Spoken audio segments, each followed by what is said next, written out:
I have spent far too much time over the last 2.5 years sitting in the kitchens of people who have the real story of this pipeline, the landowners who are impacted by it, and see the potential for the property they love, the communities they love to be damaged. That's where you find out about what a pipeline really does. That's the true, sad, heartbreaking story. We have two brave landowners with us today willing to talk. I'd like to bring them up now, Dan and LJ Brignoli. Yay.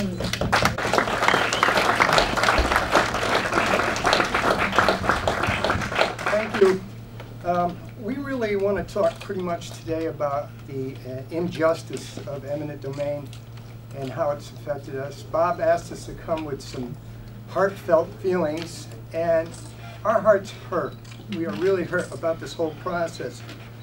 We've been, since the end of December, in hiding, trying to avoid the eminent domain procedure, and it's been tough. I've seen the sheriff come up our driveways, go down our driveways, turn the lights out, and the whole thing.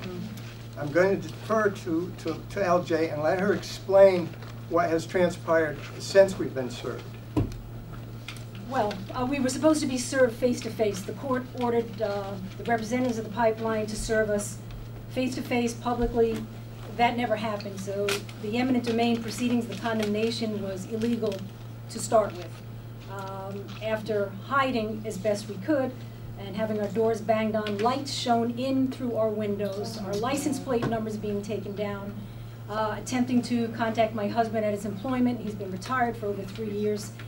They finally scotch taped or taped the 3-inch pack of papers to our garage door.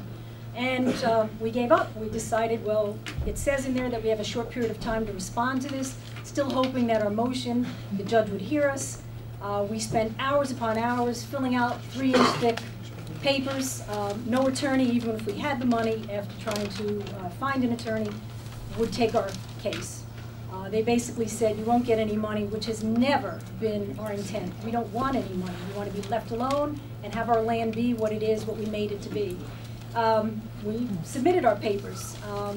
We received some papers in the mail from the district court judge, Mondour, who said it was adjourned. We figured, well, that was good news.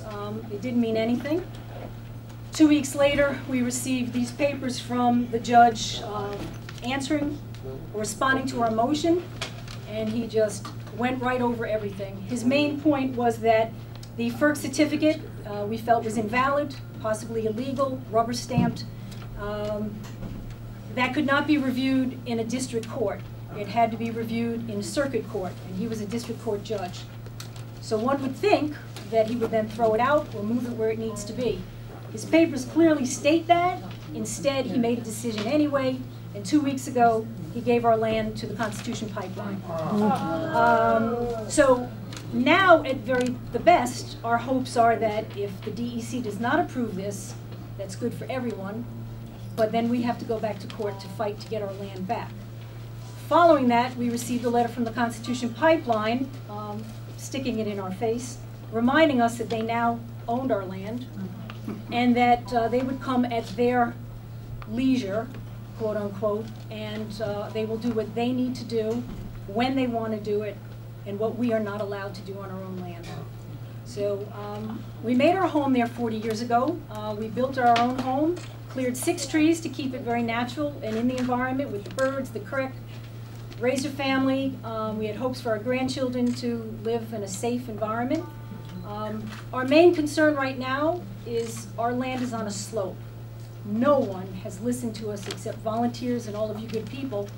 We have had our road, not our driveway, but the road, the main road on that mountain, washed out several times over the last 20 years, to the point where it's been impassable for weeks at a time. We've had to walk a quarter of a mile down the woods to get to another road, to get to work, etc.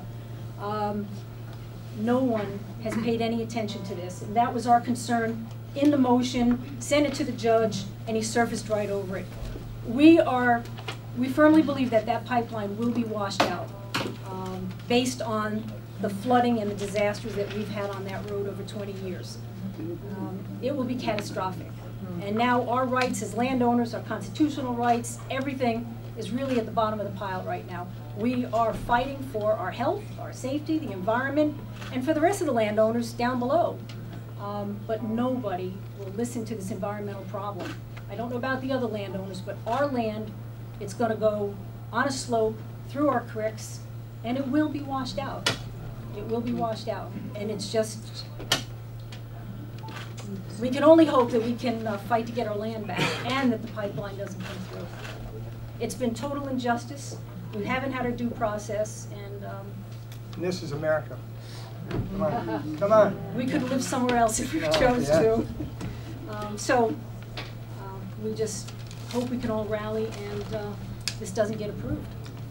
Thank you.